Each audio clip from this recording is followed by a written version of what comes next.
Today, we wanted to talk about stress and the kind of toll that it takes on us, some coping strategies that we have to deal with it. And this topic that I found really interesting that Sarah brought up because she teaches it with some of her clients, and it's called the window of tolerance. So we're going to dig into that today, but given the kind of state of the world right now, it's a really apropos conversation. And Sarah, you had an experience last night and this morning that is kind of perfect for the topic that we're talking about today. It is. And the experience, to bottom line, the experience, I felt a lot of stress. So we had this topic planned and it was in our agenda. And then last night, for a series, combination of scheduling issues, things going on in the home that just felt stressful, a lot of things to juggle, a lot of balls in the air. And then my thoughts and feelings about some of the things that are going on with politics, with the election. I was reading some articles and my heart was racing. This was before bed. And then I thought, okay, it's fine. Not it's fine. Like I knew they were problems, but I thought it is what it is. Go to bed now. So I got ready for bed. I lay in bed. I was reading my novel. You read this novel as well, Demon Copperhead. I'm getting near the end. So it's a fabulous book, super into it, which is one of my major stress coping strategies is novels. And as I was reading it, all of a sudden I felt my heart starting to beat harder and harder. I started feeling like really anxious, but I didn't even know it was anxiety in the moment because it just kind of hit me. So I thought, well, I'm feeling sick. Something's going on in my body. I'm feeling sick. So my heart was racing. I felt like my legs were kind of shaking because I was sort of shivering. And then I just started feeling really flustered and really stressed. And then finally, started chatting with my husband, who obviously noticed. And he's like, I think you're freaking out. And he was correct. I was. And, so kind of talked about it, moved through it somewhat, and then realized, oh, I'm panicking right now. I'm panicking. And I didn't realize because it kind of came after I was feeling stressed. Yeah. So I was feeling stressed and I thought I'm fine. Like I got ready for bed. I did all these things. And then all of a sudden this panic set in. So it actually took me some time because I haven't had a moment. I've certainly had those moments in the past, but I haven't been having them regularly. Like any kind of feeling of panic or panic attack. It's been, I'm knocking on my head right now, but gratefully it's been some time. And so I was not anticipating it. And lo and behold, there it was. So once I kind of identified it with my husband and sort of did some breathing. And then I thought, okay, I think I'm okay. I'm just going to read. But at that point, my whole system had been woken up. Yeah. So my adrenaline, yeah. I was like, I am wide awake. So I must have read, another 70 pages. Like I was just like, well, I'm wide awake now, I kind of gotten up and, cooked a whole meal. I was just, which is very unusual for me in the middle of the night. But I realized, oh yeah, my system had woken up from the adrenaline. So all of that to say, I did fall asleep, which is great. I woke up, it was a fresh day. And I looked at my calendar and I thought, oh my gosh, Pam and I, the name of this episode that we mapped out was How Pam and Sarah Manage Stress. And my immediate thought was, who am I to talk about this when I was up half the night, derailed by stress? Yeah, the email that you sent me, you said I'm a hypocrite. I'm a hypocrite. Yeah, I feel like a hypocrite. Yeah. And then I thought, oh no, I'm human.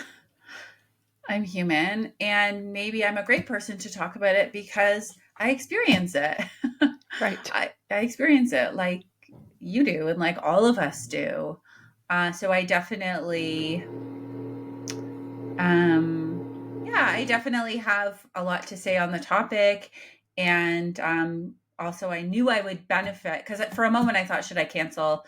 Then I thought, well, one thing that makes me feel better, and we're going to talk about this, like self-awareness and knowing what works for us. One thing that makes me feel better is being with people that I like that I feel that I get me and I can be honest, and also doing work that feels meaningful. And for me, this feels meaningful to talk about this, and share my experiences, hear your experiences and ideas, and hopefully, listeners who tune in will receive some kind of solace or comfort or ideas, or feeling like they're not alone if they feel stressed too. So I thought, okay, let's do it. So here we are. Perfect. Yeah, I'm glad that you didn't decide to cancel. I think you're right that nobody wants to hear from someone who's got it all together, Mm-hmm. right? Like, we are human. We do have stress, sometimes more than others, Mm-hmm. and you don't know how to deal with stress because you've never had it. And so it's like, oh well, you just deal with it. Like, you learn to deal with stress by going through it and by Mm-hmm. exercising the muscle of recovering, and from learning what works Mm-hmm. for you and trying different things, because what works for one person isn't going to be the same thing that works for someone else. So I'm glad that we're here and we're talking about this. I think it's a really important topic right now, Yeah. kind of regardless of where people are at on the political spectrum, or what's going on in their lives. There's Mm-hmm. a lot of Mm-hmm. like existential stress right Mm-hmm. now. There's economic stress. There's it just feels like everyone's kind of at this like Mm-hmm. heightened state all Mm-hmm. the time. So I think that talking about this and giving people some tools and ideas, and kind of getting us all to like take it down a level so that we can actually make change and Mm-hmm. make progress in the places that we want to, because we Mm-hmm. can't operate at our best when we are anxious and when we are overwhelmed and when we've got too much going on in our brains. Like, we're just Mm-hmm. not at our best, right? I know I'm not. Mm-hmm. If I'm stressed out, there's no way I'm No. making good decisions and doing No. what's beneficial for the world. So kind of like Yes. bringing it down a notch, and like a collective deep breath Mm-hmm. and let's reset and let's move forward in a productive way. For sure. And develop the resources to do it over and over again. Yeah, The exactly. resetting over and over again, because as you say, there's a lot there's a lot to be stressed about. Yeah. Right, for different people there's a lot to be stressed about, and so having a stress response, and that manifests differently for different people, but noting it, learning to work with it so that you can manage it effectively will help. Okay, so do you want to teach me about this topic, the window of tolerance? That was a phrase that I had never heard when you put Yeah. it on our list of topics, and I found it so interesting. So teach me. Absolutely. So, the window of tolerance is a model or a concept that I regularly share with my clients, and I share it with many of my leadership students as well when we're talking about clear communication and presentation, executive presentations, because it really applies to exactly what you were saying before around when we do our best work. So the window of tolerance is a concept. It was developed by Dr. Dan Siegel. And what he's explaining to us is a window. So if you're watching this on YouTube, you can see I'm using my hands to kind of show a block of space. So when you're within that window of space, you're performing at your best. And that window of space contains the optimal amount of stress to kind of move you forward. So in fact, we don't want zero stress in our lives. We don't want Right. a stress-free life, because that would be very dull and boring. We want the right amount of stress that's going to motivate us, right? Some people might call that challenge.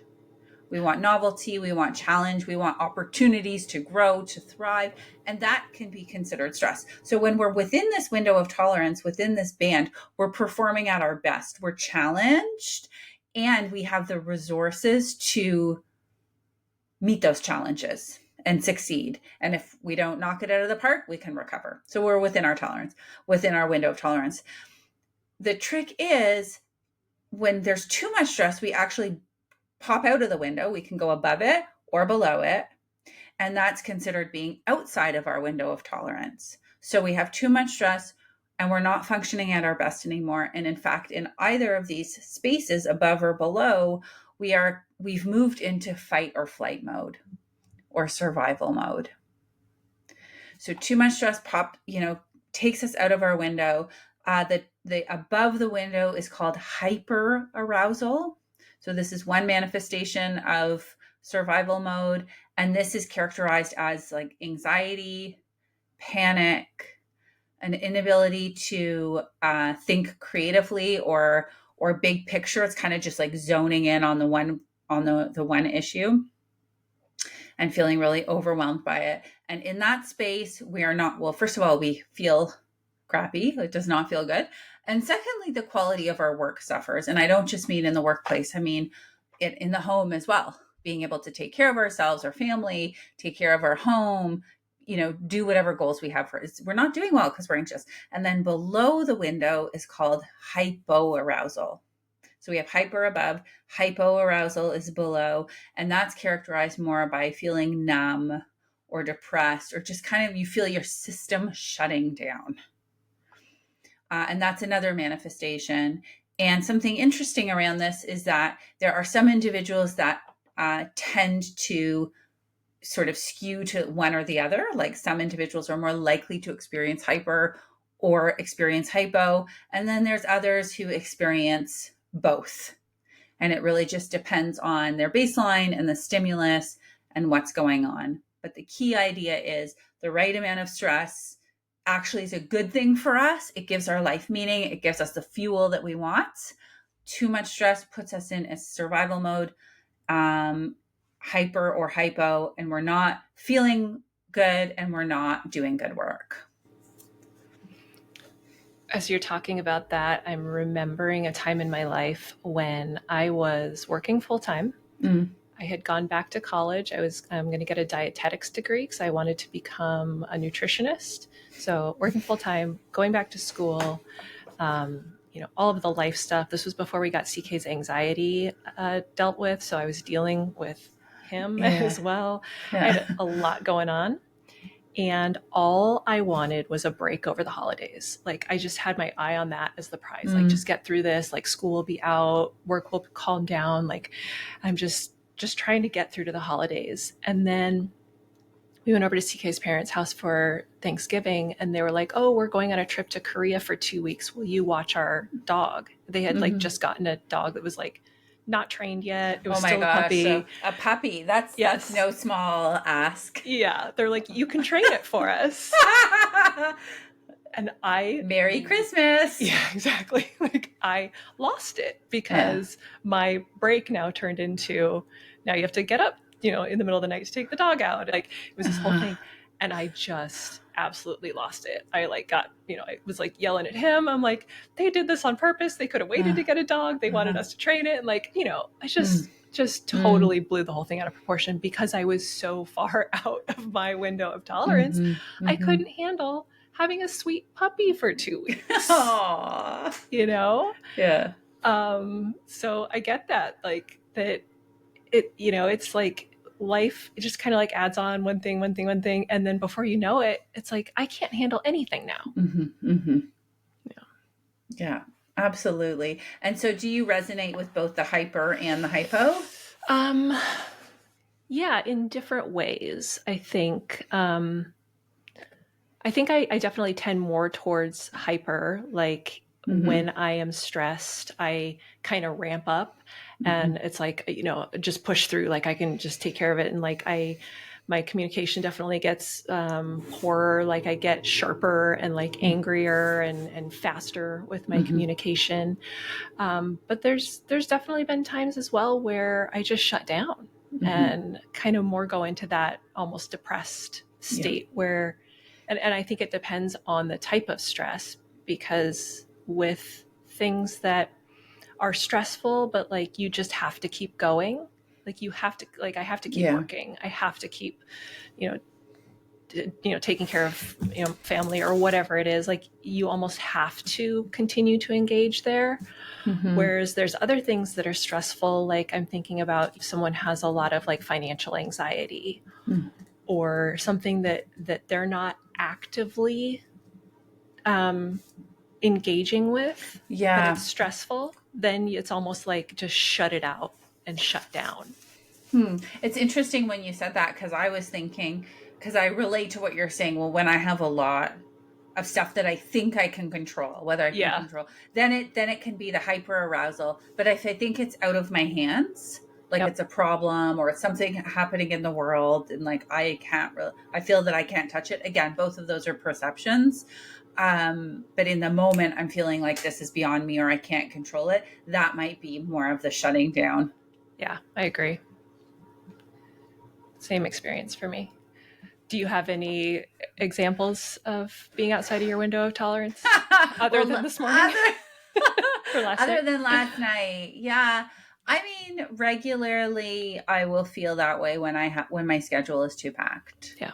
with work obligations and then wanting to be there for my kids. So they come home from school, they have homework, they're at a different stage now, my kids, because they're a little bit older, so they don't need me in the way that they used to, but they need me in other ways to help with homework, to help with decision making, to help unpack, situations that have happened in their lives. So it's a different kind of request of presence, which is a joy. I mean, I love being their mom and having that be a part of parenting, but that on top of those kinds of demands in the workplace as well, I might just, end up feeling like, oh, this is too much. And then I'll, end up snapping at them or feeling Yeah. like, oh my gosh, this thing on Zoom, Zoom changed the settings again. And every time I went to the screen, the PowerPoint, I could no longer see the faces, like the video of the people. Then I'd go back to see their faces and then I couldn't see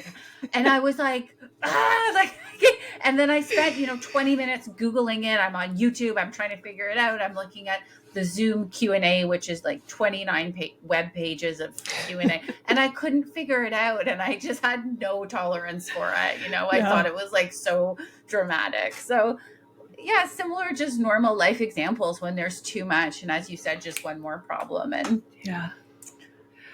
My communication is the first thing that goes, I think, when I get overstressed. And then the problem is that then that creates more stress, yeah, right? Like you just said, you snap at your kids. And then, of course, you feel terrible about snapping at your kids. So it yeah, just it's adds the more to it. worst. I'm remembering when we first moved into our house a few years ago, there was a sound in the attic, like there was like a fan or something that was not set correctly, so it would make this really obnoxious buzz all night long. And so it was interfering with my sleep. And so I'm, a little bit sleep deprived and the sound is really annoying and I'm really sensitive to sounds anyway. So it was just this problem, but we didn't know what was causing the sound. So we didn't know how to fix it or who to call. So I ended up calling, we have like a home warranty. So I thought, well, that like they have a network of people that fix whatever. I'll call them and they'll know who to send out. So I call them and they send a guy and the guy like shows up, he spends 7 minutes here and like is like, I can't find it and leaves. And so we've now paid for this guy to come out and do nothing. And so I call the home warranty people back and I like lose it. I'm like, I pay you every month to fix things and you're not, and I just, this poor person who it's not their problem, right? It's not their job to listen to me complain. And then I feel, bad about that. And it just like adds to the stress. So the things that we're going to talk about today, it's like, yes, stress happens, life happens, things are going to get out of your control, things are going to feel too much. The idea is not to eliminate stress because you can't and you don't want to. Like you just said, there's good stress. The idea is to develop tools so that you can reduce the impact that it has on you, your loved ones, the other people that you have to communicate with, so you don't make the situation worse. Yeah. And so that you can recover faster, feel better, get back to who you want to be, how you want to feel. And then also, I think that part of this conversation is going to be that you can change your window of tolerance. Yes, you that can you can widen it. You can grow it. Yeah. Yeah. No, I really like it. So I like what you're saying about reducing the impact. Our goal is to talk about tools and ideas to reduce the impact of stress. And also it's like to reduce your own suffering. Right. with the stress. And I Right. think even my example from last night is a great example. I felt it, and I should feel it. I was upset, Mhm. right? I moved through it, and at the same time, here I am. So I think in the past my recovery has taken longer, and now because I've done work with stress, with anxiety, with self-awareness, with developing my own toolkit, certainly not that I'm immune. I'm super sensitive person, so I'm going to have a lot of responses to things, but I'm able to care for myself with some skill Yeah. in those moments. All right, so let's talk about them, about Yes. these skills and ideas. Sleep was the first one that you have on your list here, which is obviously one of my favorites. One of your passions. One of my passions is sleep.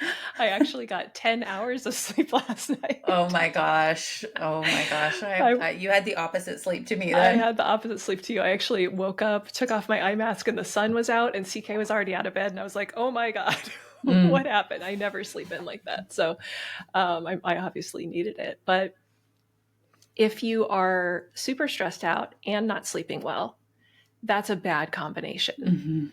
Mm-hmm. Your sleep is going to be impacted by your stress, and then your stress is going to be impacted by your sleep. So it's like this vicious Yeah. cycle.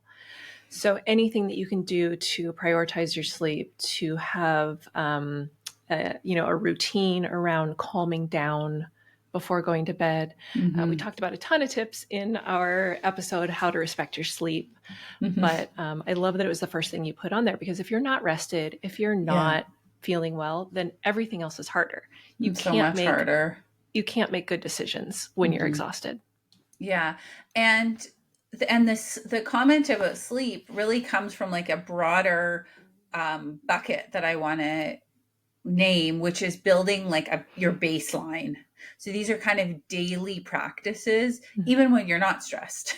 Right. Right. Even when you're not hit with outside of your window, it's like setting a foundation, um, like a stable baseline, which will help you handle stress much more effectively. And so if we're looking to build those foundations, I believe that like you do, one of the foundations is really the sleep piece. So having your routine and doing the things you need to do to get as much rest as possible.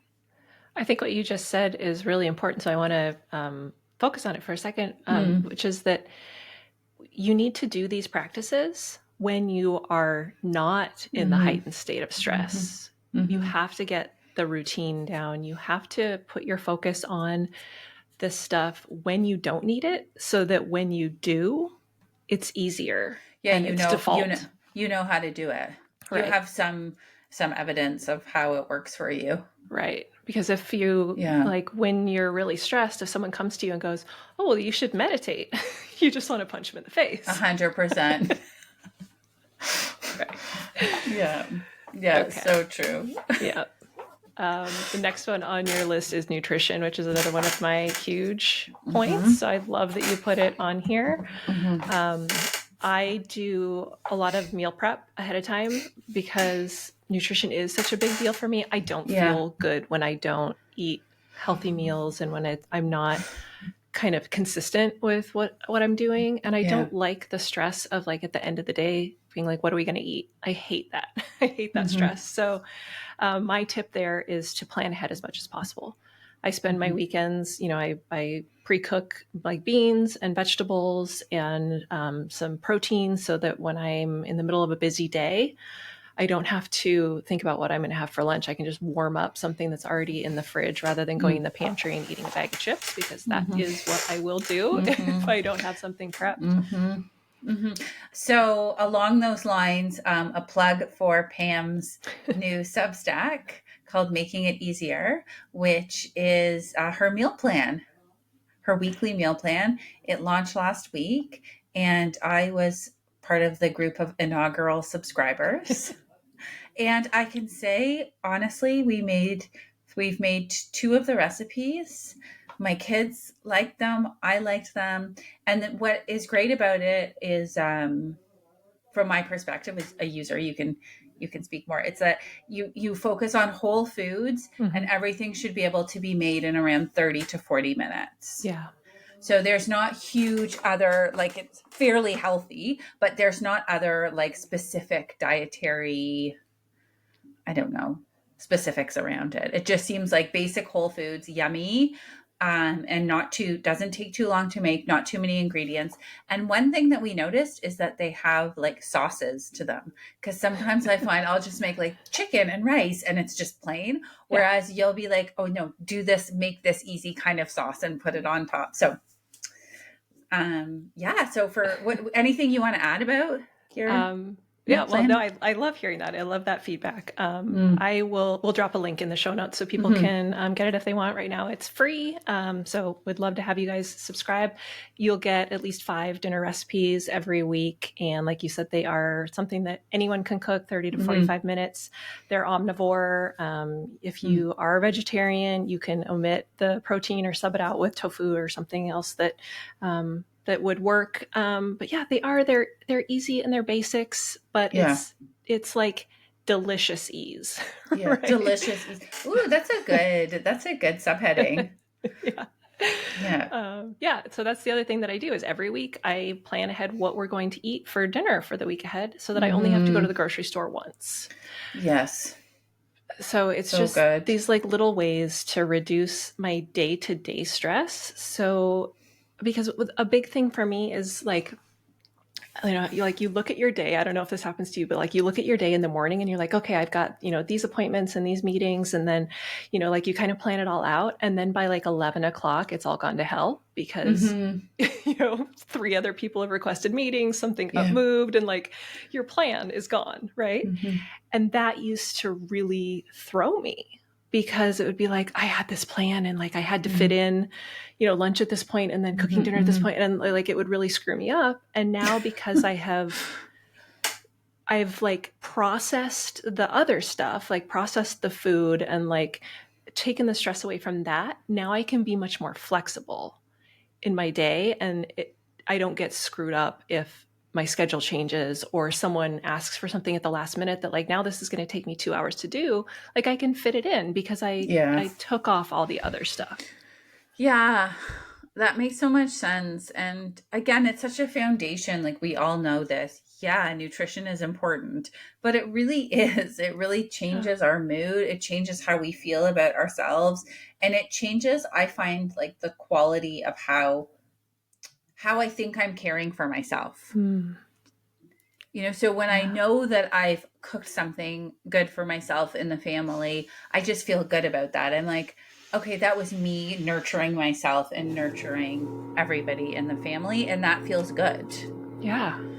So I think nutrition, again, it's like going back to the basics. If you want a stable baseline to manage stress, it's caring for yourself. And a really basic level is sleeping and having good nutrition. And so if you need help with that, because I do, because I'm not like Pam in terms of like being really organized with my food. Like I've done it both ways. Yeah. Sometimes I've been really organized and done a great job, and other times I'm ordering Uber Eats all the time and scrambling and like throwing things on a plate, and like really have a lot of experience with all of it, and I feel a lot better when I'm planning and cooking. Yeah. And also I can't spend really more than half an hour. So if Yeah. you want some help, you should sign up for Pam's list because she has some great recipes. Yeah. Let me do the work for you. I enjoy You let it. her So do it. Yeah.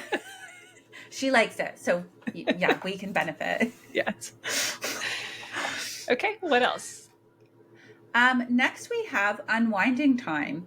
So, this is a reminder to carve out time for yourself, whatever you want to use that for. So, whether that is going for a quick walk, whether that is doing something with your hands, like some kind of cooking or crafting or making something, even tidying up can feel that way, but just taking a break from whatever your work tasks are to focus on something for yourself and having small incremental moments throughout the day. Like even before I met you, I had 30-minute break and I thought, I'm going to go out. So I took Lucky, I took my dog, and we just walked around for 20 minutes. And I really felt refreshed Yeah. after that. So that's just a small choice, but that small choice is a commitment to myself during the day. I like that. And you said they're like tidying up, which at, first you're kind of like, well, why would cleaning be like a pocket of time for yourself? But I think the idea here is that anything that you do that feels nourishing or that you can approach as a positive for yourself is this time for you to rest or unwind or step away from Step away. the like hectic, so it doesn't have to be structured. It doesn't have to be something specific. Yeah. It can just be like, okay, I've got 15 minutes. I could look at Instagram or I could go play with my dog. Like, which one of those is going Play to with be your dog. better for me? Yeah. Ding, ding, ding. Play with your dog. Exactly. Yeah. Get off the gram. Yes. So you also have morning routine on here. We've talked about this a lot. It's important to both of us. My morning routine has shifted quite a bit since we did was it our first episode where we talked about our morning routines? Yeah. Yeah. So before, my morning routine was journaling and coffee, and it was very just like quiet, start the day in a reflective space. And now my first thing that I do in the morning is workout. So whether that's weights or walking or rowing, like that is my time. And I do still really like think of that as a reflective time because my mind still wanders, and it's time alone, and it's time where no one, gets in contact with me, and I'm not looking at email, and it's like, it's self-care. It absolutely is. And then journaling comes later, but it starts the day off on a positive note. When I don't get that, it totally changes the vibe of my day and my mental health throughout that day. It's a much more anxious day if I don't get that, hour to myself. Yeah. Interesting. Yeah, same with me. I mean, my routine is this pretty much the same as when we discussed it, which is journal meditation. And I use the Insight Timer app. So we can share a link to that as well. I have so many amazing meditations there saved, and I have favorites that I go to. And so I do meditation, and then I write in my 5-minute journal. If I have time, I do some additional writing. I'll also often have a coffee. I see my dog. She's waiting at the bottom of the stairs. So I let her out. I feed her. Her favorite time of the day two favorite times is when she's fed breakfast and then she's fed dinner. So she's just, so happy. And then she lies right at my feet when I meditate every morning, which is the cutest. And just have that moment. So, and that's where I set an intention for the day as well. And I find the same thing. It's a more anxious day if I don't get to do that. Sometimes I have to wait. If I sleep in a little bit, I have to wait till everyone's out of the house and then I'll do it. And that's fine too. Yeah. But the main, message here for our listeners is to find something simple and grounding for you so you can set the day without interference from the world, from messages, from other people, messages from the world, from news sources. It's you're starting fresh. Have some kind of way to like honor that here I am, I'm awake, I got this day ahead of me. This is what I want it to be. So whatever that process is going to look like for you, I think honoring that is really a game changer. Yeah. And it can be 10 minutes. It does not have to be a huge long thing. We don't want this to feel like, we're talking about, spending all this time every day doing self-care. Like it can really just be like, don't look at your phone first thing when you get up in the morning. And that's another thing. So mine are sometimes it's 10 minutes. And that can be that I do a meditation for 5 minutes and then I write in my journal for 5 minutes, my 5-minute journal. If I have longer, I might do a 10-minute or a 15-minute meditation because that's comfortable for me because I'm so used to it. But if that's too much for people, you can do 3 minutes, 5 minutes. Yeah. So I agree with you. It can be really brief. Yeah. Okay. And the last thing you have on the list here is walking and movement, which of course, that I love seeing that on here. Like I just said, it is so important to me. It's so important. We had, I've talked about this on here a couple of times. We had dogs staying with us a couple of weeks ago, and they were adorable and sweet, but they interrupted my morning routine. Like I didn't get to go out for my walks by myself because if I left the dogs home alone, one of them would cry constantly, which would wake CK up. So I had to try and take that dog with me. Mm-hmm. But he's a puppy, so he didn't want to walk 5 miles, Mm-hmm. He was like pokey and smelling everything. And Yeah, it's they're like, going everywhere. yeah, going everywhere. And so, which is fine. And that's what they should do. But for me, I was like, my days were like more stressed because I didn't have that movement and the just the time outside really is a big Mm-hmm. thing for me. So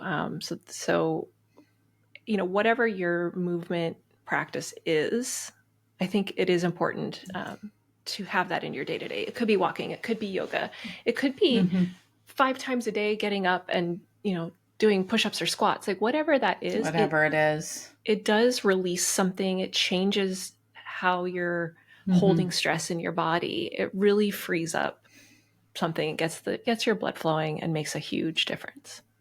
Yeah, and I'm with you on the walking. I love a long walk, Mm-hmm. and I love a long walk with a coffee. Yeah. And music. So I also am taking a break from podcasts. Okay. But that sounds very dramatic. I was just gonna the say, last few days, like everyone, please take a break from podcasts except for this except one. for a little bit easier.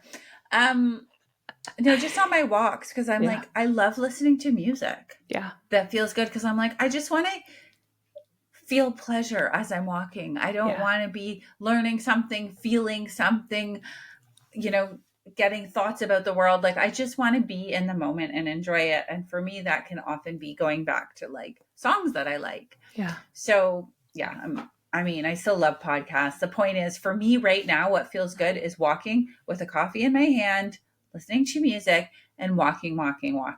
Yeah. And it almost feels like I feel myself returning to myself. Yep. Yeah, I get that. There's been another benefit for me with exercise, which with weight training, I find that I go into our gym and I'm lifting something heavier than I think that I can handle, and I do it. And that self-confidence that I get out of it, and also this feeling of like, okay, that was hard and I did it. I can carry that into the rest of my day, and like I can handle other hard things because I built up the confidence and the ability and the knowledge of like, yeah, I can do hard things. You can do hard things. And yeah, and the exercise, I think the exercise and all of these are really commitments to yourself. Yeah. And it's just, yeah, they're commitments to yourself. And when you do that, you're telling yourself, oh, I care about you and I'm going to do nice things for you. Yeah. Okay. So those are all things to start doing now, even if you're not stressed. Build that baseline, get yourself stable so that when stress hits, you are more able to handle it. Mm-hmm. So now let's talk about what you do when you are stressed. What are the coping strategies? Mm-hmm. Well, the first one that I want to start with is the power of recognition. So that's why we started by sharing about what the window of tolerance is, because I think there's so much power in being able to say, oh, I'm really stressed right now, or I'm freaking out, or I'm outside my window of tolerance. Oh, that's what's happening. Yeah. Oh, okay. So for me, that's a huge benefit is just being able to name what's happening first. And almost see it like, okay, this is what I'm experiencing it. And then what I'm experiencing right now. And then that creates almost some space to like, then help myself with it. Yeah, it does. I love that tool for almost anything. Like just naming something when something doesn't feel right, just naming it. It does create that distance where instead of it being like something that's wrong with you, it's like, oh, this is happening. This is happening. Yeah, yes, yeah. Totally. This is happening right now. I'm thinking of a situation we had within the first year after my dad died. Like it was still raw, but I had gotten to the point where like I'm okay. I've moved past it enough. But I was on a call with someone And this person was talking about how his dad was in the hospital, and he was talking about his dad in a really like negative way. Like that's just the relationship they have. He's like, oh, this guy, and he's like saying kind of like rude things about him. And I had to hold it together on this call, and I'm like having an emotional reaction to it. And then I get off the call, and CK came in, and we had a little like disagreement over something that was nothing. But I was like, I overreacted to it. And then he left and I was kind of like, okay. And then I was sitting there and I was like, it was just so heightened. And then I realized what, like, I hadn't processed yet what had just happened on that call. And then so I went to CK and I was like, hey, this just happened. I'm feeling this way. And he was like, oh, okay, then yeah, that makes sense. And it would like completely diffused the situation. And I didn't have that emotion to it anymore, and we didn't have the conflict anymore, because it was like just being able to go, hey, this is what's happening, changes the situation. Such a good example, and it actually leads to our next point. Perfect. Very organic, which is communicating. Yeah. And a big part of that is this idea of like not suffer alone, to not feel like you have to suffer alone. Yeah. And that's not always easy to, you would think that like speaking to your partner, the person that's the closest to you, would be a simple thing, but sometimes it's not. You really do have to build up it's not even confidence, but just build up the skill of saying, I'm having a hard time and here's how I need help. Or not even that I need help, I just need you to know, so that when I'm a jerk, you know why it's happening. Yeah. Yeah. And so it feels vulnerable. It does feel vulnerable. And sometimes in the past I felt guilty. Like, oh, maybe my partner is sleeping, or maybe, I have to wake them up, or they have other things on their mind, or I think, why haven't I gotten over this already? Or why am I so stressed? So we can kind of diminish our own experience. Yeah. Whereas in fact, my opinion, a good relationship is you're sharing those moments when you're suffering, no matter how long they take. Yeah. Yeah. Your tip on here is to be specific about what you need, whether that is just to vent or if you actually do need help. Yes. I love that tip, because especially, for women communicating with men frequently, I think men want to fix things. Oh yeah, big time. So you go and you say like, you share you're having a problem, and they're like, have you tried this? Yeah, have you tried? And so I will tell CK, I'm not asking for help. I just want to share. And he'll go, okay. Yeah. So be clear about what you're looking for, if you want help or not. Yeah. Yeah. And it doesn't have to be that your partner to whom you're communicating. Yeah. You can talk to friends. You can talk to your parent, anyone really. But the point is, you don't have to be alone. And sometimes if you share it and then other people might identify with it, it's normalizing your experience. They might not be able to solve the issue, but sharing helps. One thing that CK and I do, we take a walk together in the morning, and every day we give each other a rating of how we're feeling. So on a 1 to 5 scale, 1 being, or he's changed the scale. He likes -5 to +5. So 0 is like, it's not great, but I could live like this. And 5 is like, this is the best day of my life. And -5 is like, I'm going to die. So we give each other a rating and then some context. So you mean you give yourselves a rating? Yeah. So I tell him like, I'm a 2 today, and here's you're not why. Like you're a -3 today. Sometimes I will with him. He'll give me a rating. He'll be like, oh, I'm a 2. And I'm like, really? Because you feel like a 0. But I'm really sensitive to like people's energy. Like I can pick it up. And so sometimes like I'll be like, what? And he'll be like, oh yeah, actually this and this and this is bothering me. I'm like, okay, I knew it. But yeah, it's just an easy way to check in first thing in the morning, because, if you've got a lot going on, like it takes away that vulnerability of having to approach the other person and be like, hey, I want to talk to you about this, if it's just part of your schedule. So like every day we do it, and it's like, I'm stressed out because I've got this meeting today that I don't feel like I'm prepared for. And, this is going on Mm-hmm. with my mom, or like whatever it is, like we can just kind of like Mm-hmm. quickly offload all of it and give the other person a heads up about how we're feeling that day. And it also like lets us kind of like track trends almost, like Mm-hmm. if it's like, okay, well, you've been like a -1 for a week, maybe there's something going on, like we need to get some help here or something like that. Yeah. Call in the supports. Yes, exactly. So just Wow. I you're like welcome it. to steal it, everybody, if you want to give that a shot. It's handy for us. I love it. What a great example of how to be specific with your communication and how you're doing. How to process your emotional state. On a scale of -5 to +5. Oh, we're dorks. Oh my gosh. Okay. So, next thing is to take a mental escape. Yeah. And for me, the key way is reading my novels. I don't watch a ton of TV, but I do love when I get into a program. I do love to lose myself in a TV program as Yeah. well. But I love my novels, and I've shared before that I love learning from nonfiction.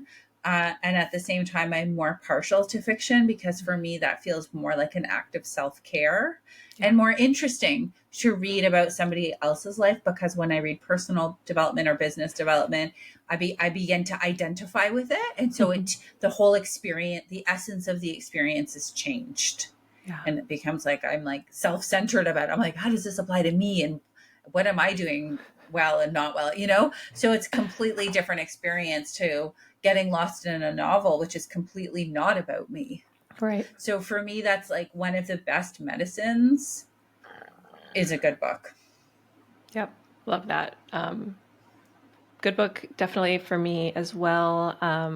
I love cleaning. Like if I just need a break, like put on an audiobook or a good podcast or something like Mm-hmm. that and clean the bathroom or clean the kitchen, something like that, that like at the end I have accomplished something that Yeah. feels good. Like looking around at a clean Yeah. room, it's just calming to me. Mm-hmm. And so it scratches those two itches of like needing something calming and also like taking me out of whatever Mm-hmm. is stressing me out. Like I'm focusing on something else and Mm-hmm. putting energy into an active task that always makes me feel better. I feel like there's certain people in my life who are like that, and then other people who aren't. Like Oh yeah. thinking of specific people that I know who are like, I love cleaning, and I feel so much better about the world after I've just organized my t-shirt drawer. Yes. And then other friends who were like, what?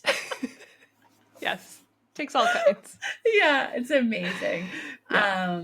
Yeah, but that's a great. It's true because you're satisfied at the end. Mm-hmm. Yeah. Another one that you have on the list here is walking, going back to that physical movement. Yeah. That is a great one. So whatever you can do that just gives you some space from the stress. And, Yeah. if you are in a place where you're like ruminating on the stress, then maybe do something that takes you out of that. Like you just said, reading fiction, putting you in a different world. If you are in a place where you actually do need to think about it and you want to put Yeah. some thought into it, then you can go for a walk without music or without a podcast or something, and let your Mm-hmm. mind kind of, work on the problem Yeah. and be free. So there's no like prescription here. It's just whatever works for you to take the type of break that you need. Yeah. Speaking of prescription, I think we'd also be remiss to not mention the fact that if the stress is overwhelming you, please seek professional help. Yeah. Right. Yeah.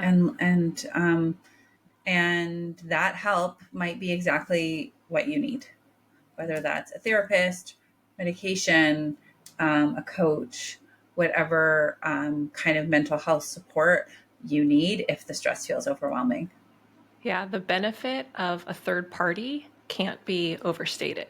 Like having Mm-hmm. someone outside of the situation to Mm-hmm. talk to and to help you reflect and to just hear you and see you and give Mm-hmm. you an outside perspective is invaluable. Great. Well, I wanted to also, before we round things out, I wanted to talk about the role of boundaries, because I think that boundaries play into everything that we've been discussing when it comes to protecting our energy and putting ourselves on our own agenda in service of stress management. They definitely do. Yes. We've done at least one episode on Mm-hmm. boundaries. So if you want to deep dive into that, you can go back. But let's talk about like a couple of the key types of boundaries that we're talking about here that do have a huge impact on your stress level.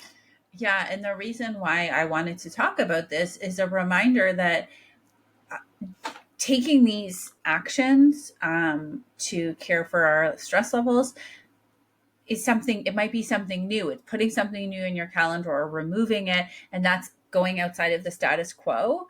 And so it's not going to necessarily come naturally or easily, right? So to do that, you have to be like saying to yourself, okay, I'm putting in these boundaries. This is a boundary I'm drawing for myself. So there's some intentionality around that.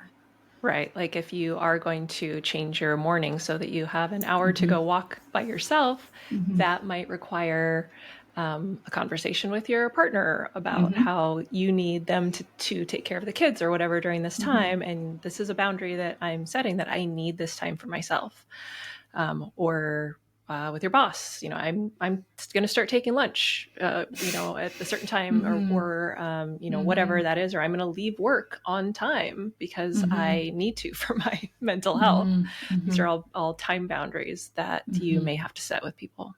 Great. Yes. So that's one type of boundary that you were just explaining. There's time boundaries where you're saying no to extra tasks or commitments, or yes to certain tasks or commitments. There's another one, which is emotional boundaries, which is noticing the impact that other people's energy and stress is having on you. And I think it's like, ideally not absorbing it, but that can be hard. So Yeah. setting an intention to have that boundary. And I've become a lot better at that, because I used to just like take it on other people's emotions, because like you, I will feel that so acutely, and I'm very empathetic.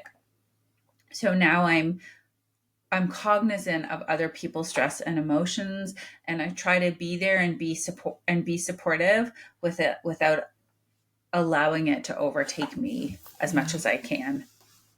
Yeah, that's a tough one. It's hard to find that line where it's like I'm caring for you and I care about the problem that you're having, but I'm not Yeah. making it my problem. Yes. Yeah. Yeah. The other thing that I'm thinking about this is also around media consumption, Mm.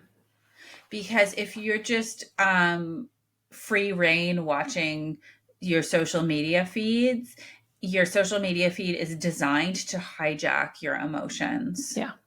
And even LinkedIn does that Sure. with posts. And so you're going to be just seeing over and over um, people talking about things and expressing things that are going to affect your emotion and your stress level.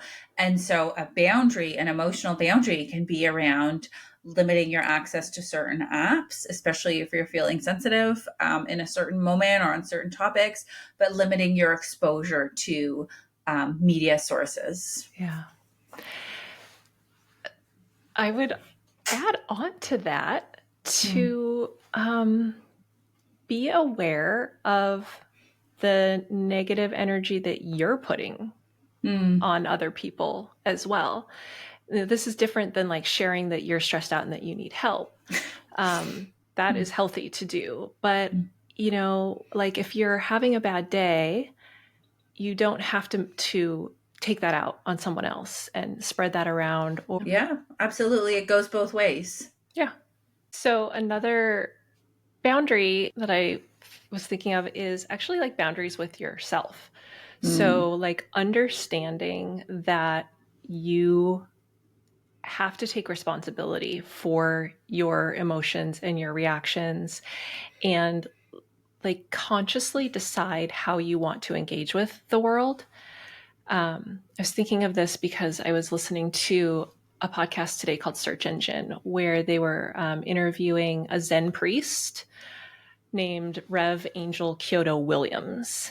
And it was about meditation, but they were really talking about like this situation that we're in right now, with the political landscape and everything, and how to not be so impacted by life events or negative news or any of that. And they were talking about how like outside circumstances will always impact you. Like you can't control the outside. You can only improve how you respond and how you move forward. And I think that is like it is a personal boundary with yourself to be like, I'm going to set this intention and this like make this choice to do all of the self-care that we've been talking about, and to make my mental health a priority, and to not just do the easy thing, because the easy thing is to doom scroll and feel overwhelmed and to just like let it happen to you. Yeah. It's harder to do the work and to set aside time to focus on yourself and to set boundaries with other people. This is all hard stuff that we're talking about. So you have to make that decision and that commitment to yourself. I really love how you phrased it, that because I had never thought of it exactly in that way, that it can be like a commitment to setting a boundary for yourself. This is really setting a boundary around your own self-care. Yeah. And specifically your own relationship with prioritizing your own mental wellness. Right? That's the bottom line of the stress management. And it's really going to look different for all of us. So we talked about, foundational tools that will make you feel good, or have like a healthier baseline. We talked about specific things that you might want to do in the moment if you're feeling hijacked. And at the end of the day, we're all different, and our lives are different, and our time is different, and our resources are different, and our interests are different. And so we get to be our own researchers about what works and what doesn't. But I love that sort of wisdom from, was it a monk, a priest? A Zen priest. A Zen priest, around going back to this basic concept that, we can't control everything that's going on around us. We can influence in our own way, but we can't control all outcomes. And what do we have control over? It's how we respond. Yeah. So this is an ongoing process for people to go through. It's not like you're going to wake up tomorrow and have a morning routine and a fitness routine and mental health and, feel, stable and have this, this window of tolerance for all of the stress in the world. But you build your baseline, and as you build the baseline, it makes you stronger. And as you build these tools, it makes you stronger. And that window of tolerance can become wider so that you can handle more, because you have done all of the work to make yourself more resilient and to be able to recover faster and to be able to handle what you have control of. So like you just said, it's not going to look the same for everyone, but the key here is to be self-aware and be able to look at yourself and say, this is what I need, and this is what works for me. This is what I'm going to try, and keep experimenting, keep seeing what works for you. Yes, keep experimenting. And so I'd love to end with one invitation for our listeners, which is to think about what your relationship with stress management looks like right now. What does your boundary look like? Is it really healthy and solid, and is it working for you? Or is the boundary porous? Or is it non-existent? What's going on? And what is one boundary that you would love to set for yourself? One small change that will be an act of self-care that will help you manage stress just a little bit better in this season and to take action on that consistently and see what happens.